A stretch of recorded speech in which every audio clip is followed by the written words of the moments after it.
What's up, Open Floor Globe? I'm your host, Michael the Pod Pina, and I'm joined on the other line by my good friend, Sports Illustrated senior writer Chris Herring. Chris, how are you doing today? Stuff's good, buddy. How are you? I'm wonderful. It's raining here in Brooklyn. I don't know how the weather is in your neighborhood in Chicago, but it's a dreary Friday afternoon as we record this. And the NBA is rolling along. A lot of fun stuff to talk about on today's show. We're going to open up the mailbag again. We're going to dive into the Warriors' success. Frankly, they are a very rich team for conversation, in my opinion. We have the Bucks kind of figuring things out during a weird start, and so much more. But first, a quick reminder to all of our wonderful listeners to please keep those emails coming in. Openfloormail@gmail.com. That's openfloormail@gmail.com. So let's just dive right in, Chris. The Warriors, even with a cupcake schedule that includes their 8th straight home game tonight against the Bulls, 8 straight home games. It's hard to it is. It's hard to argue for any other team as best in the NBA right now. And once I finish my spiel, you can argue with me if you disagree, but I have a feeling you will not disagree. Golden State is 10-1. Their only loss came in overtime against the Grizzlies. They're 3rd in offensive rating. They're 1st in defensive rating. They're 1st in net rating by a mile. The gap between them and the second place Jazz is the same as the gap between the second place Jazz and the 10th place Spurs. So they're just annihilating people. Granted, they're playing some bad teams, but you can't really account for your schedule. Steph Curry is looking, he's neck and neck with KD for MVP, I would say right now. I don't know who the best player in the world is, but he's in the conversation. The Warriors are 1st in assist rate. They're 5th in pace. And just aesthetically, they just look like the dynasty that they once were. The way they play, the way they set those off-ball screens, those back cuts. They're always in space. They're just a nightmare to defend. So before we get into a couple emails about this team, Chris, when you watch Golden State play, I'm just curious, are you like the Warriors are what they used to be and everyone else is screwed right now? Or are you more tempered a bit and you don't want to rush into believing that this team should even be considered favorites to come out of the West so early in the season? Well, I'll say this. I think it's closer. It's somewhere in between. I think that it's fair to probably say that they probably deserve to be closer to the favorites. I don't know if I would give them that label just yet. I still think that there's let's just be honest here. It's the same thing that happened with Jokic last year with MVP.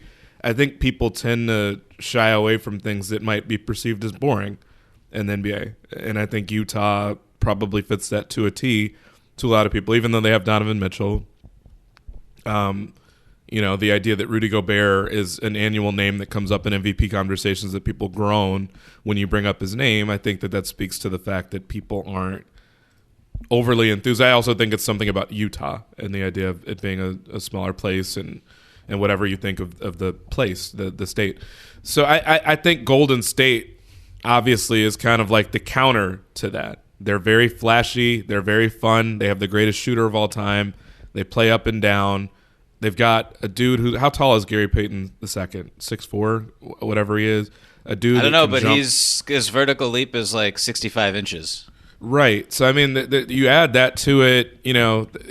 They've got the intrigue of like being able to level up when Clay gets back. They've got the intrigue of being able to trade like each of the last 28 first-round draft picks they've had to go get something else. There's just a lot to them. So I understand the intrigue and the idea that, oh, look, they're jumping out to this hot start even though I've never heard of a home schedule being that front-loaded as far as, that easy with 8 home games and the schedule that they've had. Because you look at strength of schedule and they're right near the bottom of strength of schedule, but also the 8 home games. Like you said, they can't control that. Absolutely, they look fun. Absolutely, they look dominant. But it's hard for me to really. You're not asking me to crown them necessarily, but let's see them play consistently good competition. Let's see them have a really long stretch on the road. And let's see them when they are closer to whole, which I feel like that is a big part of whether or not I want to label them as favorites. Like, I don't think they would win a title this year without Clay. I'm not sure how hot they would have to be for me to be convinced that they would do that. Maybe they could, but I'll believe that when I see it.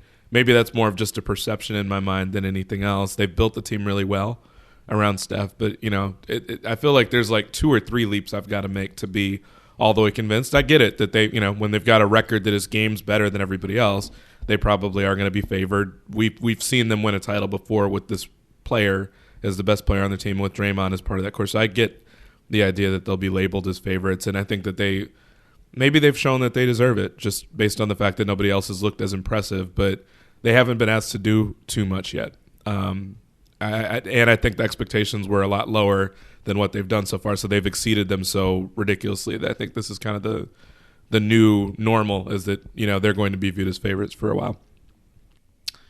Yeah, I mean, it was really interesting what you said about being bored with their success, maybe a little bit, like comparing them to the Utahs of the world. And I don't know, I feel like I wasn't saying I'm bored of them. I was saying I think people are bored of Utah. And I think that Utah being like, they haven't really done anything to show that they shouldn't be either favorites or co-favorites.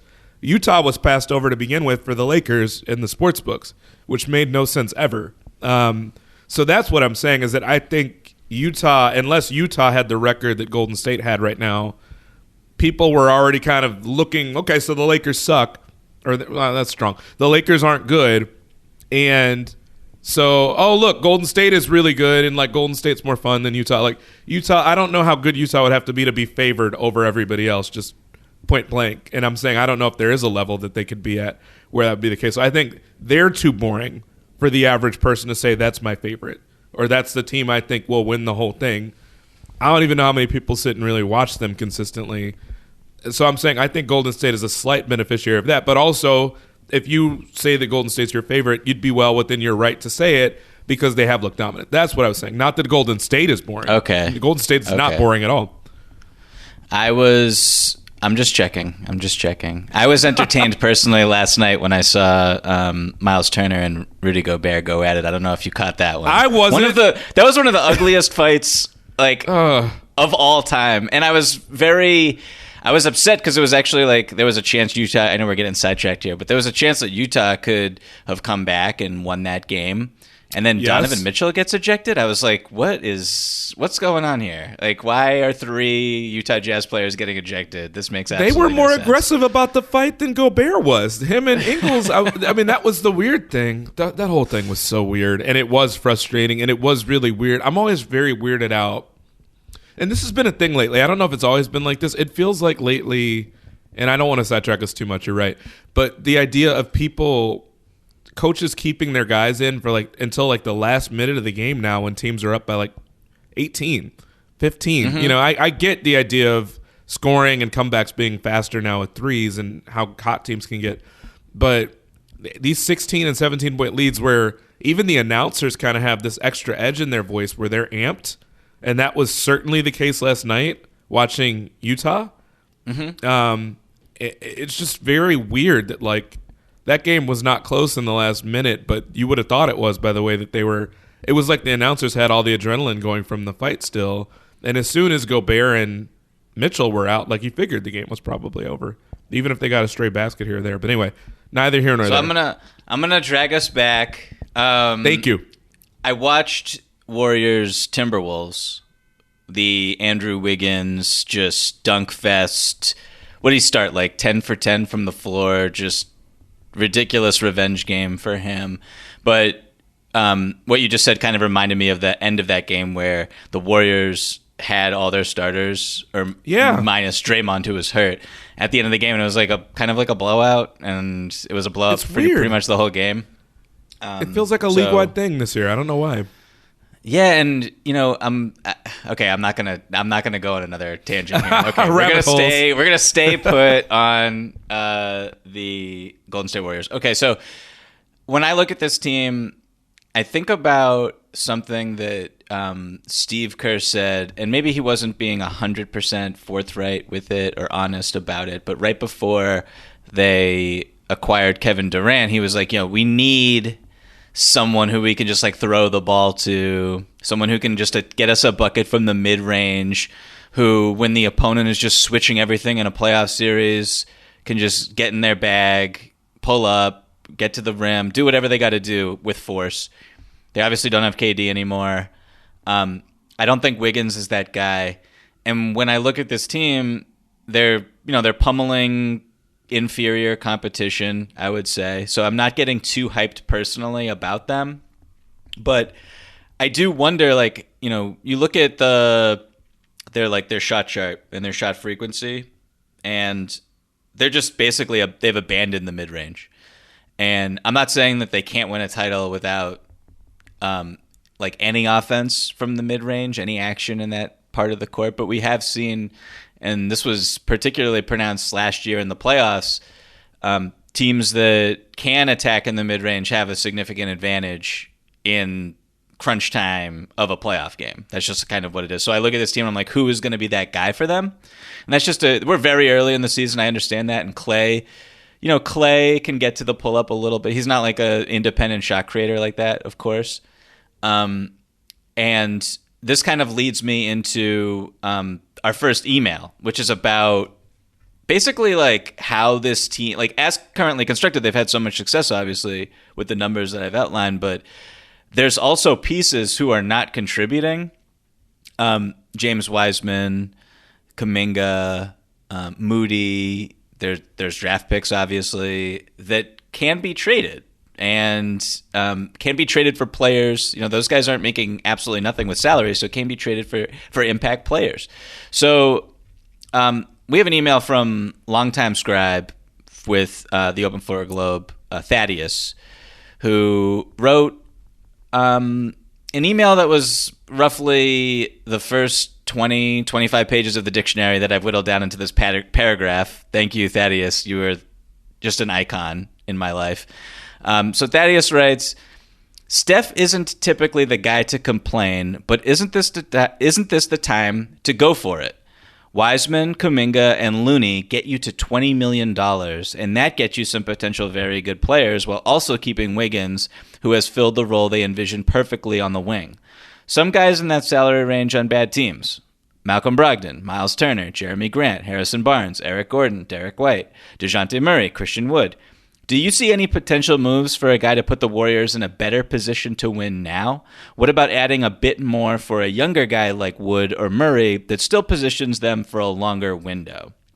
So before I throw it to you, Chris, right now, if we were in the playoffs and the teams were as they were currently constructed, I would probably like Phoenix more than Golden State. I would probably like the Clippers more than Golden State. I'm not a Lakers person at all, but I want to see what the healthy Lakers look like and how they can function in a playoff series versus the regular season. And we also haven't seen the Jazz. We haven't seen, the healthy Jazz with Rudy Gay, who you and I have talked about as being, that was their big offseason acquisition. How's he going to fit in? So I do think this team, I agree with what Thaddeus is saying. I think this team can't just be content with how it is, even waiting for Klay Thompson to get healthy and him being the equivalent of a trade deadline acquisition. So what do you think about, how, in terms of how aggressive Bob Myers and that front office should be right now, despite the fast start? Should they be looking to try to shake things up, or should they, be a little bit more patient and try to integrate the Wisemans and the Kumingas as those players, or maybe they won't even have to this season, but integrate them into the rotation, or just have them kind of sit by and be effective pieces in the future for them? I'd like to see them, the same way that you were saying everybody else, just integrating guys. I'd like to see them at least try. And, we're asking this question with them being, what are they, 12-1 so far, or whatever they are record-wise. They haven't played with anywhere near a full deck yet. Some of that, frankly, is they were never going to want to play everybody to begin with because they've got so many young guys and they see themselves as a contending team. So I'd be surprised this year if they don't trade those guys. But to me, the bigger question was, do they look like true contenders at some point? Obviously, when you have the best record in the league, you look like one. So to me, just them playing this well already makes it more likely that at some point you're going to try to redeem these pieces you've got for something to go win right now. It's a weird spot for a team that has this much young talent. So I don't know, quite frankly, if Wiseman, there are growing pains there, which you really don't have time for, which is tough, and that's kind of how it felt last year to some extent. It's like there were very clear growing pains there. There's some real talent there that you can see, but what is the asking price going to be? What will all the teams give you for that? And if you're adding that and you've got a couple first rounders that you had this year, potentially, what do you get for that? So, yeah, I would expect that they're going to want to potentially really knock on people's doors and maybe not aggressively, but I'm sure that they'll look for something. But, I don't see a real benefit to doing that now before Clay is even back in the mix. I'd like to see that. It'll still be plenty early enough to have him involved, to see how he looks. I think Brian Windhorst reported sometime around Christmas. So Merry Christmas to the Warriors. But, I don't see a benefit in – I mean, he's such an important piece of their culture, Clay. I mean, if you get a guy that maybe Clay would fit perfectly on their current team, but then you go out and you get another guy that maybe he doesn't fit perfectly for, someone that takes the ball out of his hands when you really need to get him looks to see how he looks. So I'm not a big fan of the idea of shaking up something where you're already winning at the rate they're winning at and you haven't brought in a major piece of what you're doing when you're going to need a ton of reps to kind of just get Clay in every position you can to really work him through everything and get his confidence back. So, all these names you mentioned, these are guys that need shots, and I don't really see the need to add somebody else that needs shots when you know you're going to need some for Clay as well.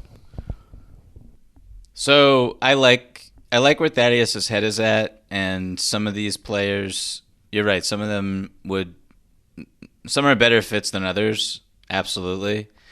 Can I ask who you thought was maybe the best one, the best fit or best fits? Well, I have my own name who I'm about to throw out there and just knock your cap off. But just talking about these names first, first of all, Harrison Barnes, who's having an absolutely tremendous season, one of the best years of his career, best starts of his career. We all know what he looks like there. We all know how he would fit. He's a better version of what he was then. That's just obvious to me. If they could get him, that would be a humongous boon. Fits culturally, fits schematically. It would just be seamless. But DeJounte Murray, who is having kind of a low-key all-star, potentially all-star type of start here statistically. It's just I don't understand how he would fit necessarily. He's someone who's his assist rate's up. He's making plays off the bounce, a lot of pick and roll. Isn't a spot up shooter. That's not really what his best attributes are. He's really smart, and I think he would fit in the system as best he could. But they're so keen on just the space that they operate in, and all these guys kind of whirling around split cuts and flex actions and back cutting into space. And I don't know. I just don't know how well he would fit or how worthwhile it would be for the Warriors to try to acquire him. So the guy who comes to mind who's in that salary range, who Thaddeus did not mention,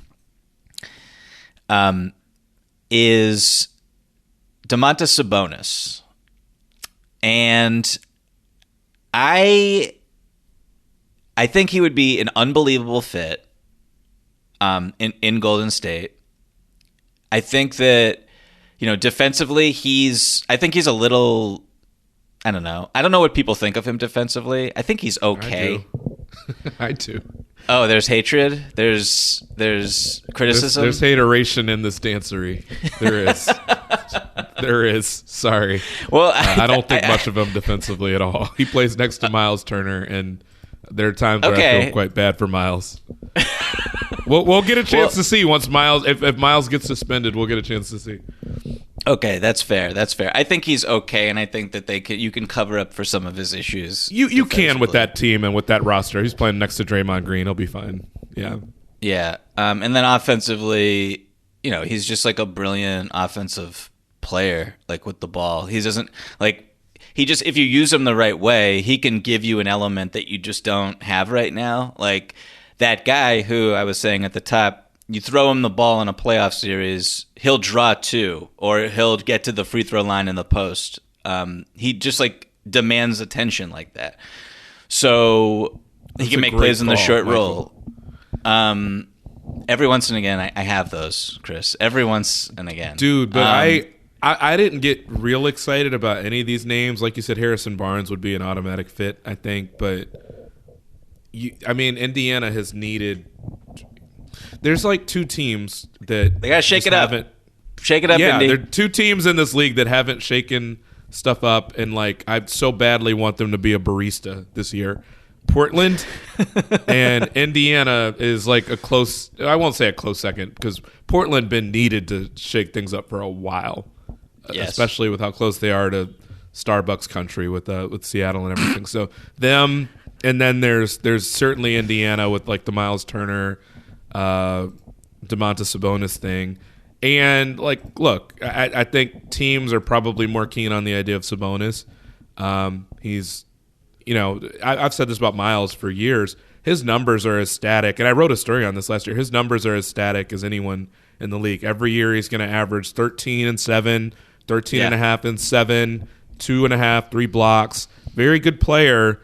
He is what he is. He just is what he is. He essentially is what he is, and it's crazy because he had he went supernova and had a 40-point game, and he's still averaging the same 13 or 14 a year this season. And so he just is what he is. He's a good player. He's got a unique skill set for someone that can block shots and step out and hit threes.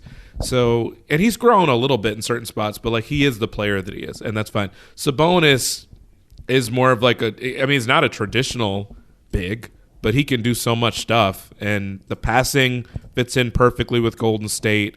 He can step out and shoot. He's not a great defender, not a good defender at all. But in that system, you could make use of him. If you needed to pull him off the floor, he doesn't seem like he's someone that's such a big ego guy that you just wouldn't be able to deal with it. He's not a superstar. And yeah, I love that fit, honestly. I'm excited about that fit where I wouldn't be with the others that much other than Barnes. Yeah, it's just I see it as he'd start at the 5, and you'd take him out after the first TV timeout, and then when Steph comes out of the game, Sabonis is on the floor, and that's been an issue for Golden State for quite some time now, where when Steph leaves, everything falls apart.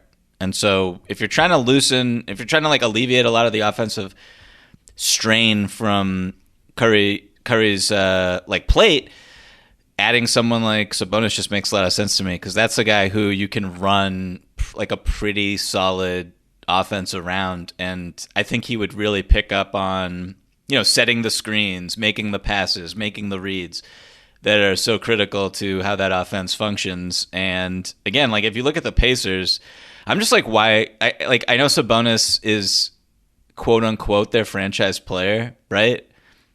But he's just not. You know what I mean? I don't know that they have one. I actually to me, the guy, they're untouchables. They always talk about their two bigs as their guys, and I just think that's more of a traditional reading of bigs.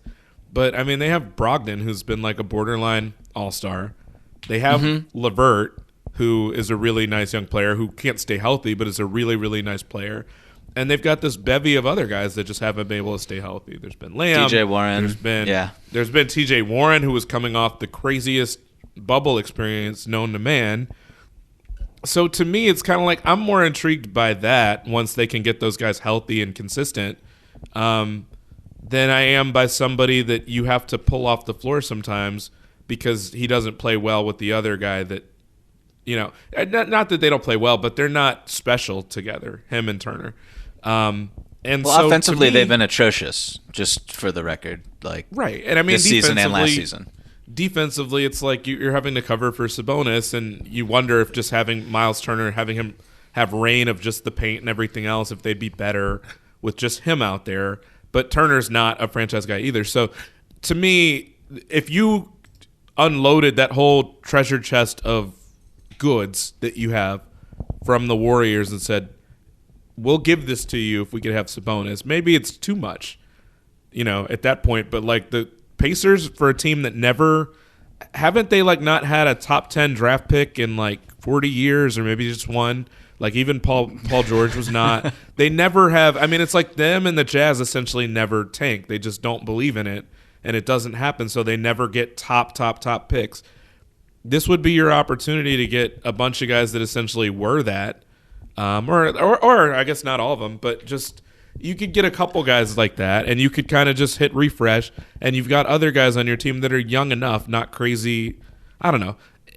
Crazier things have happened, but I don't know what it would be on the Pacers to figure out what they want to do and how seriously they want to label Domantas Sabonis, who's not a max guy. I mean, it's very rare that you would get that sort of offer for someone that's not a max guy. So I would do that and not really think twice about it if I were the Pacers.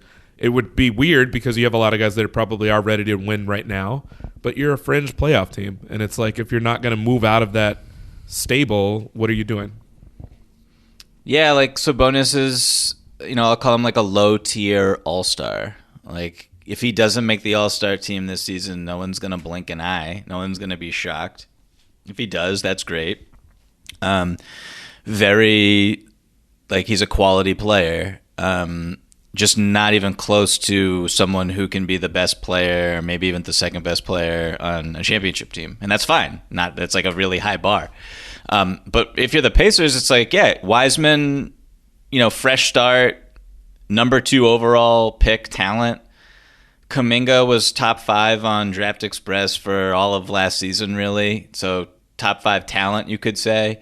And yeah, Indy never gets these types of players, and I think Rick Carlisle would be very pissed off if this type of trade actually were to happen, which is why it probably is not too realistic. But you just look at Indy, and I just don't know where they're going. So I feel like if I'm Golden State and I'm trying to get the best possible player I can to really push myself into an even higher tier than where I'm at, I think Sabonis is the best you can do, personally. And that's it. Like if they were to make that type of trade, I immediately would be like, I don't know how anyone's going to stop this team. Like I really like the way Steph's playing, the way Draymond was playing, and how he looked when he was healthy before that thigh contusion. I don't know what his situation is. And this kind of leads us right into our next question, talking about the Golden State Warriors roster and just what they have. But it comes from Bill, who writes, "Hey guys, first of all, love the show. Michael might recognize this email address since I've been spamming him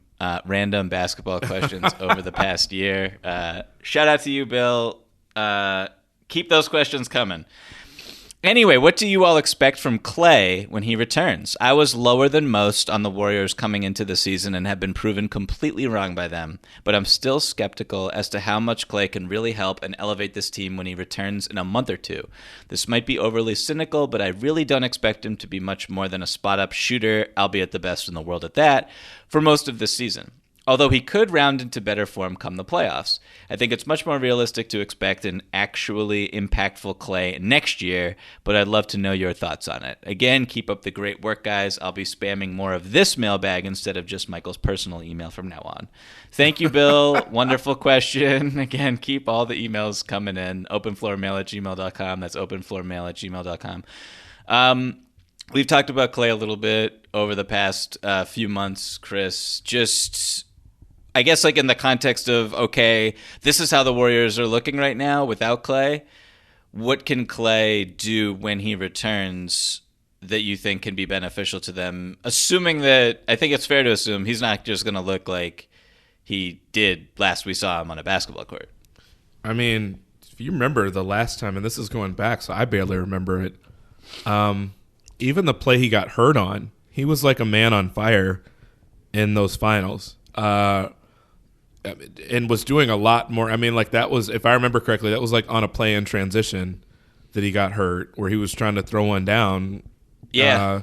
We didn't it was very often see. Me too. We did not often see Clay dunking. I mean, he wasn't dunking on people, but I guess potentially he would have there because, I mean, that was how he got hurt. But so he was doing a lot. I mean, he was taking on a bigger role because KD had been hurt. So we're not going to get that Clay, and I don't even know that I want to see that Clay because it would potentially increase the risk of him getting hurt again. I don't know what we'll see, but I don't think we need to see that much from him offensively. I mean, if we're already talking about how dynamite the Warriors look on offense, the threat of having Clay out there is massive. Unless he just really can't shoot anymore, and he goes Gary Harris on us. I think he'll be fine. Yeah, if he can shoot, then I think they're fine. And even if he's not great at that, even if he's rusty for a while, I mean, I don't know how much he's had people running at him while he shot, just in kind of getting his legs back under him and stuff like that. So I don't know how long that process takes. If there's a little bit of a, I don't want to call it yips necessarily because the guy hasn't even set foot back on a court yet as far as a meaningful game. But just I don't know how timing down, getting the rust, shaking the rust off. Yeah, it'll take time. I imagine it will take time for him, and that is completely fine. I think that, I mean, hell, people for years ran at Andrea Bargnani and ran at Mirotic and all these other guys that were basically average and at some point in their career below average 3-point shooters. Guys ran at Dwayne Wade because he, the threat that he would potentially. I don't know. I mean, you get guys that aren't half the shooter that Clay is or has been, that had big defensive pressure on them when they really didn't deserve it. So I don't think Clay being out of the game for a while, unless teams are just of the mindset that they're going to test him and try to mentally get in his head, they're not going to leave him open. And so just having him covered will open up their offense in ways that they don't have right now. So he's going to be immensely valuable from that standpoint. So I kind of don't care whether or not he can shoot right away. He'll add to their offense regardless. I'm more concerned about what he brings to their defense. And granted, you do have some guys that step in and defend and play those minutes. Iggy is still there. You've got the situation with Bazemore. Draymond, if he needs to, in big situations when he's healthy, obviously, can step in and try to guard certain people instead of taking the rim necessarily. But I mean, Clay was essentially their guy taking on the biggest assignments after a while on the wing. That's not an easy task to do with the sorts of injuries he's had. So I'm more curious about that and what sort of wear that puts on him. And again, to what extent they've had him running through those sorts of things and to what extent he's comfortable with that right away. I'm curious about that. I know that, whether he can shoot or not is going to be most people's focus and how good he looks with the offensive stuff. But I'm not worried about that at all with him. I'm more concerned about defensively and the sort of stress that puts on him defensively. Did you say the situation with Bazemore, was Kent Bazemore traded back to the Golden State Warriors at some point that I'm unaware of? Oh God! Chris? You know what? We're sitting here talking about Harrison Barnes. I'm thinking about yesteryear now. Oh God! God. No, perfectly understandable. No, I mean you made a really terrific point about just his gravity off ball. I feel like, you can't just stand still in the corner and guys are eventually going to pick up on, okay, do I really can I help and recover here and force Clay off the line and then he'll be uncomfortable if he's got to put it on the deck. But if he's just running around and setting screens, just moving, he's dynamite for an offense. That's how great of a shooter he is. Right. And so that's a terrific point that I haven't really even considered. And then I think he shouldn't be judged necessarily on what his per game stats are, what his 3-point percentage is. Just watch. I think this is a case where you're gonna have to watch the basketball and see how the offense looks when he's on the floor. And defensively, I think this roster is kind of suited where Clay doesn't need to guard for years it was like, oh, Clay will guard the other team's point guard so that they can hide Steph somewhere else. And right now, if you look at this roster, that won't be the case. No, they don't need to do that. They have, Wiggins can do that role pretty well. Wiggins was who I meant when I said Bazemore, by the way. God, I'm so embarrassed. Watching the Lakers too much, I'm thinking about Bazemore, but also the history that he has with the Warriors. But yeah, Wiggins, it's a benefit that they'll have other guys that have big enough bodies to take on those assignments. Right. But it is weird because like Clay would theoretically be your best guy if he was old Clay. So if he's again, if he can step into that role at some point and do it and take on the other team's best wing, then you do that in a heartbeat. You feel good about it if he can stay healthy that way. You don't want anything you're doing, obviously it goes without saying, you don't want anything you're doing to put too much stress on him right away. And everything he's doing probably has to be a build up toward it. But that's where he was impressive. And I think it was a little bit overstated how great a defender he was. I thought he was a very good defender.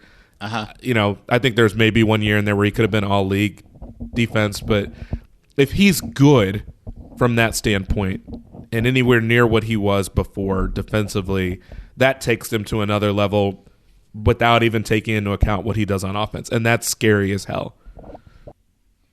Yeah, and you also mentioned GP the second, who looks like he's going to be on the rotation in the playoffs if he just stays healthy. I mean, he's awesome. He's really fun to watch. He fits in really well. I really love the energy he gives. He had like 3 lob dunks in a row, or like the third one he missed, or he drew a foul on, I think. It was just like, oh my nasty, God, the element of athleticism that he brings to this roster that is, it's like getting up there. Some of the guys, they got Bielitsa, they got Otto Porter, they got Iguodala. Like, these guys aren't jumping out of the gym and then all of a sudden you got to deal with Gary Payton the second, and it's just a whole different look for you. So fun. So yeah, very, very fun. So okay, I think we've said all we need to say about the Warriors. They played tonight against your Chicago Bulls, Chris. Just the basketball fan in me is frustrated a little bit. I mean, COVID doesn't care who you are, or if you're vaccinated, apparently. But I was looking forward to this game. I mean, it still can be a good game potentially. But just the Bulls. I mean, I know this is not a podcast to talk about them. We've talked about them plenty already. They look real. I mean, I had a story today that went up just before we started podcasting. Best fourth quarter defense in the league so far for a team. Insane that I think stat. Most people that were concerned about this team and how they would look and whether they would be a realistic playoff contender or whether they'd look crazy good, like the way I suggested when I said I think they could be a home court team. Which even me, I would readily admit that was like really lofty to say that. It still might be. But the question that all of us had was like, are they going to be able to defend? And I think it was pretty clear all along. If they could, it was going to be through throwing Caruso out there along with Lonzo Ball and, probably trying to outscore them with the other guys who are. It looks legitimate. And I had this in my story today. They've basically held, at this point, Brooklyn, Philadelphia once or twice, the Knicks, certainly the Celtics. I know you remember that one because it was just such a bad blowing of a lead. But these teams, they're locking these teams down for 4 and 5 minutes at a time without scoring in the fourth quarter. I mean, they look very legitimate. I'm worried a little bit about their depth for bigs and stuff like that. Vooch being out hurts. They already lost Patrick Williams for the season. But, I mean, defensively, they have a group that can stop teams in a way that I didn't think they were going to be this good defensively. I thought maybe they'd be top half. I thought top 10 was possible, and that was crazy talk from me when I said that. So the idea that they're the best defense in the league in fourth quarter so far is crazy, but it sucks that Vooch is going to miss because of COVID. It does. It does, because he was just starting to look better offensively too, and I just think it's a tough matchup for the Bulls anyway. Potentially there or having to play there, but it would have been a lot of fun to have seen both teams at relatively we just talked about Clay's not there, so not full strength, but with the way they were both playing with the groups that they both had. Yeah, you talk about the depth on this team, and it's really, it's kind of, it's puzzling. Like, the rookie, who I really hope I don't mispronounce his name, but Ayo Dosunmu. Mm-hmm. He just like comes out of nowhere, and he's just like he looks like a quality rotation player after Patrick Williams goes down, and it's just like, okay, the Bulls are like competent in a lot of ways all of a sudden after being so incompetent for years, and that's it's jarring to see, frankly.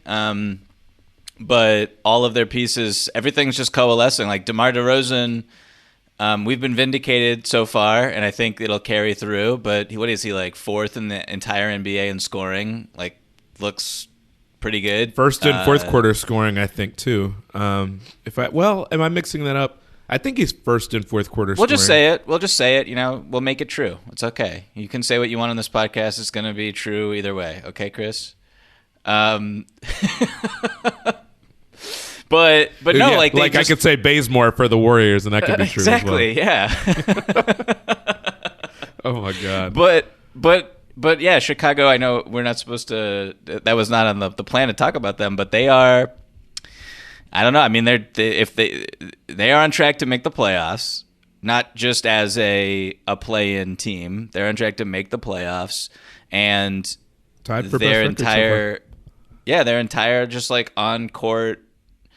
I don't know, like they're the way they play is just completely changed because of Caruso and because of Lonzo Ball. Like, and it's so funny to me that those two players, where they're coming from, like what, like just this say was it. so just predictable. Say it. Spit it out. It was so predictable. It was like the Pelicans are letting go of this dude for what reason? No one knows. And then he's having this unbelievable year. The Lakers, if you could add one player in the NBA to their team right now, it would like probably be like Alex Caruso. Like that type of player is exactly what they need. Tell me you saw.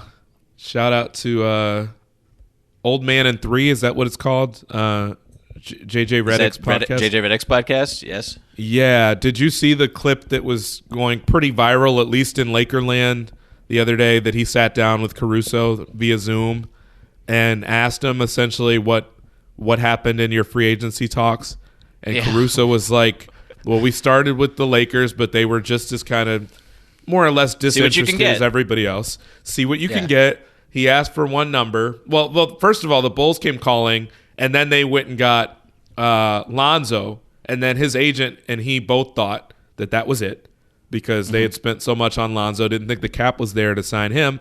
And then they circled back, said, no, we're making some other moves here that'll make space for you. Here's what we'd like to do. And what was his deal for 36 or something like that in that range with the Bulls?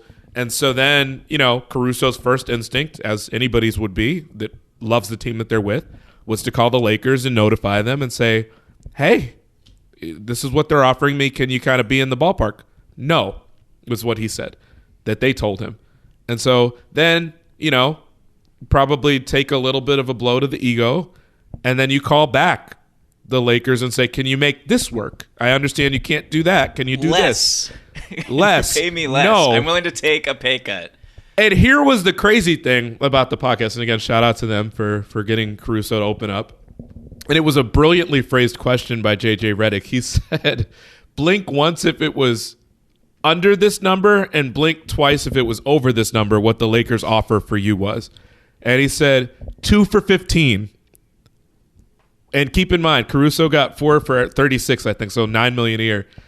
And he said, blink once if it's under that, and Caruso blinked once. So they didn't, granted, and people were coming at me when I tweeted this out, like, oh, the Lakers, like, Jeannie Buss, this is the family business. They don't have, like, crazy money. I'm like, it's the Lakers. It's the Lakers. They have the money. And like, you can't tell me that if they're going to win another title with this dude or other people, because obviously they made a massive decision to get rid of the other depth they had to go get Russ, which, granted, he had a beautiful game the other night, so I'm not going to slander him today. Beautiful is probably laying it on a little bit thick. He had a really nice game for Russ, a very nice game, and then he had the crazy play where he pulled up for 3 when he had 20 seconds on the clock. But anyway, I mean, it's still wild to think about the fact that like Caruso was not kept, and someone threw out like, well, when's the last time you saw a team pay that much in luxury tax for someone? I'm like, the Warriors paid like $60 million last year for Oubre. For Kelly Oubre, yeah. It didn't work, but that's not the point. Like, you could always get off of someone's salary if you need to during the season, which is what the Warriors did, and what the Lakers, if they needed to, could have done. But to just watch him go to another team and for him to be the engine in a large part for taking them and making them like a competent defense for a team that if he wasn't there, I don't know how good they would be defensively. It'd probably be bad. Just huge mistake. But anyway, neither here nor there. This was not even on our script. No, this is not in our outline, but this is where we're going today, and I love it. Can I throw out kind of a conspiracy theory that I've had about that situation? Okay. If they kept Caruso's the guy who is going to be on the floor in crunch time, right? When you go small with AD at the 5, like Caruso, he just plays at the end of games. And I'm looking at this and I'm like, were the Lakers considering the fact that if they kept Caruso and they had to play him in crunch time, like over Russell Westbrook, how would that go? Like, this is a deep conspiratorial cut, Michael. Okay, let's play it out though. Go ahead. No, I just think like if you were to keep them both, I could envision a time where we get into the playoffs and it's like, all right, because like, going back to when they made the trade for Westbrook, and people are like, okay, who's going to be closing? Who's the closing 5 for the Lakers? Okay, it's AD, it's LeBron, it's Russ, and then I'm like, wait, stop right there. There's no guarantee that Russell Westbrook. We should not be like penning him in as one of the 5 who will be closing games. I just don't think that is a smart thing to do or a realistic thing to do. Amen. And what you're speaking to right now is what's wrong with what's wrong with sports. Though I get that in a vacuum, no, you can't go into something without considering that if you're the Lakers, because these guys have feelings. LeBron has feelings. AD has feelings, and their feelings matter when it comes to some of this stuff. Where if they're not going to be on board with it, you risk a lot of other stuff going off the rails. But how big a blessing it is if you're a team that has both the talent of Russell Westbrook, but also the backstop of Alex Caruso, if and when Russ just is wild. And when you need defense, when you're behind and you don't want to play from behind by being an open sore of a defense with Russ, and you've got Caruso there. I mean, like, so I'm probably being over the top in the way I'm describing it, but like, that's why you have backups like that, so that you actually put some pressure on somebody to not be wild. And what they did was they said, okay, we understand that, but our backups are going to be getting the veterans minimum. So that was their thought process. And interesting way of doing business. I think that is costly. We will see how things turn out. I wrote a piece on Westbrook and Anthony Davis earlier this week, by the way, so I'm just going to plug that really quick. Everyone go check it out on SI.com. Wrote out there about Russ and AD's pick and roll chemistry and why, the Lakers staying big stubbornly is just ruining it, and just play AD at the 5. What are we doing? What are we doing here? We're already off the rails, so I'm going to say this. Great piece, by the way. I should have shouted you out for that before, since we were on that subject. I was looking at the responses to the tweet that you put out there after I read it. I like to do that sometimes, just to see the way people engage with smart writing. And nothing makes me angrier sometimes. And I think this is me just having written a book and like having to make the time to also write my stories for work, and the research that it takes, all the games we watch, all the basketball we watch. We're on podcasts like these to talk about this with smart people. And then you get people that, like, I understand they want to engage, and they should. I get that that's what makes Twitter fun. But it grinds my gears, and I'm a nice person, so it grinds my gears in a way that makes me frustrated for how frustrated I get when people are like, oh, it's because of this and this. And it's like, read the story. Because I've already mentioned that. and I've mentioned it in more detail than you're going to respond to me with, or you're totally wrong about what you're saying, and you would have learned that, like, you would have opened your mind just a little bit. And I know, like, it's just a rant from me, but that grinds my gears in a way where it's like being the response guy, but like I haven't read it yet guy at the same time is super. It's just a terrible combination. What do you want me to say to you at that point? There's so many people like that exist, and I've always been someone that ever since I started getting those responses from people, I'm never going to respond to people before I've read something, because it's just like, chances are they've addressed what you've said, and if they didn't, then you're still talking about it from a place of like relative ignorance to them. You know, you might be right, but like, read it. I don't know. I would feel differently if we were clickbaiting them, but like, nothing about what you do is cheap. I'd like to think that I'm putting in the work as well. So it just feels, I don't know, rant over. But I saw Chris, that on your behalf the other day. Thank you. It was I had a lot of fun on Twitter that day, of course, as usual. Lots of fun every day on Twitter. But while I want to. We have a question about the Bucks that we got to close on, but before we do, inside baseball / inside my brain. When I read your piece about, I guess like just what was it, like 5 takeaways, 5 surprises? What was like the headline of the piece, basically? It was 3. Yeah. 3. Okay. Uh-huh. You wrote about the Orlando Magic and their starting 5, and I got very upset because that's on my Google Doc story idea. Sorry. No, it's okay. I just wanted to let you know in public that you made me mad this morning. That's not your battleship. We all do that. That's the great thing about having 4 other people that are like part of our pretty much everyday NBA staff, is that your ideas are like quicksand, where it runs through your hands. They really real are, and you watch it happen in real time. Because Rohan's going to have an idea back, Mannix, you certainly.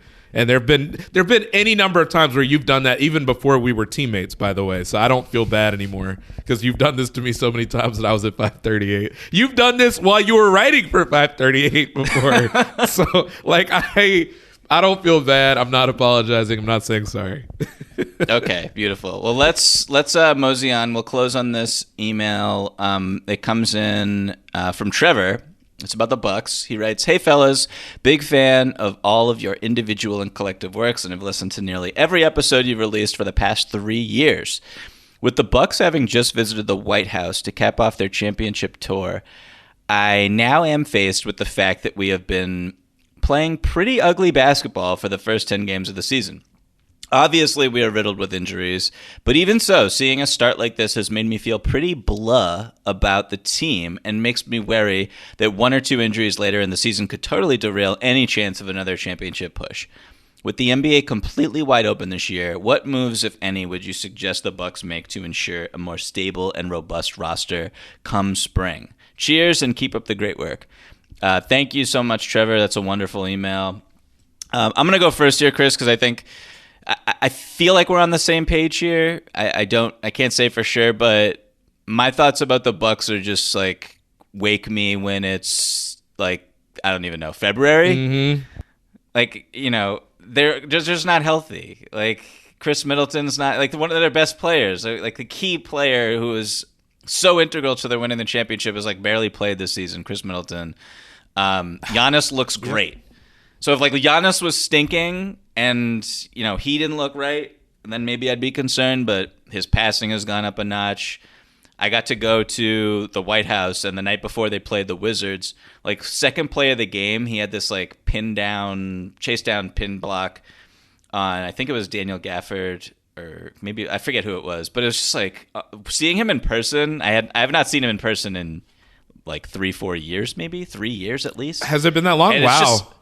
Yeah, and it was just like, oh my God. And I stood near him pregame, like a few hours before the game, as he was doing his shooting warm-ups. And I was like, this guy is actually the biggest person on the planet. He's the biggest human being I've ever seen. Shouldn't be able to move like that. Yes, it's wild. So I really have nothing to be really that nervous about. I still think, PJ Tucker had like a tip dunk the other night, and I was like, damn, I wish they still had where PJ did that Tucker. come from? I know they didn't block him I don't out, know. but that was wild. I, I do not know. That was against the Lakers, and a few people were tweeting like, "Was that Bam Adebayo?" And I was like, "I thought that's where my head went." I was like, "I thought Bam fouled out. That's weird." But I wish they still had PJ. But like everyone looks good, and Dante DiVincenzo's not even healthy yet. I don't know what to say about them. Like I definitely don't think they need to make any like trades. Just like not even close to being on the radar yet. This team, we don't know what they look like when they're healthy. They're switching a ton because Brook Lopez, who's like foundational to how they play defense, is not playing. So I can't take anything away from watching the Bucks right now. So remember off pod, off camera, whatever you would call it, I was saying like, man, my answers today just feel really blah. Essentially, the whole reason I said that was because I feel like I'm just very much standing here with my arms folded, like, do it for the vine. I ain't gonna do it. I'm not trading anybody from these teams yet because they're like either in first place comfortably without even having their full roster there, or they're. I mean, is anybody worried at all that like even with this situation that Milwaukee could still finish in the top half of the East? I'm not, and you don't want this to be the case, but keep in mind how integral Middleton is. I mean, there have been entire playoff games where we've watched him carry them down the stretch because Giannis can be that guy, but oftentimes is not, and he doesn't really have the skill set to really be someone that just takes guys off the dribble and pulls up into an 18-footer. Like, that's Middleton. Mm-hmm. So, I mean, we've talked about – we had a whole Kendrick Perkins style, Batman Robin conversation about this. Like, we've been down this road. We know how important he is. And like you said, that's without even mentioning much about Brook. Drew was out for a few games, and they've been very transparent about the fact that they're going to err on the side of letting those guys rest. So everything you're watching with them is going to be taken with a grain of salt. And they still are playing competitively. Now, they still look bad from time to time. They still almost blow leads. They do blow leads. Whatever, but like this is the team that I might be least concerned about over the course of the season, unless Giannis gets hurt, and then at that point, the conversation changes. But I'm not trades. I mean, they just won the championship, and they don't have DiVincenzo, which is what you said. Like, which I feel like Grayson Allen, to some extent, feels like someone that compensates for that, or at least is an attempt to. So I'm completely Grayson fine Allen, on them.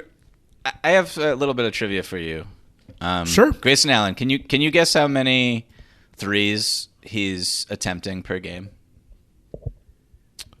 More. I see you looking this up, Chris. I wanted to look it up, but I'm not going to do it. That guy. I'm not going to do it, but it sure felt like he hit a whole bunch of them. You go to bar night. You go to bar night trivia, and you're peeking at your cell phone. That's you. Damn right, I do. did not expect you. Oh my goodness gracious. No. If I had to guess, I'll guess 6, but that's probably low.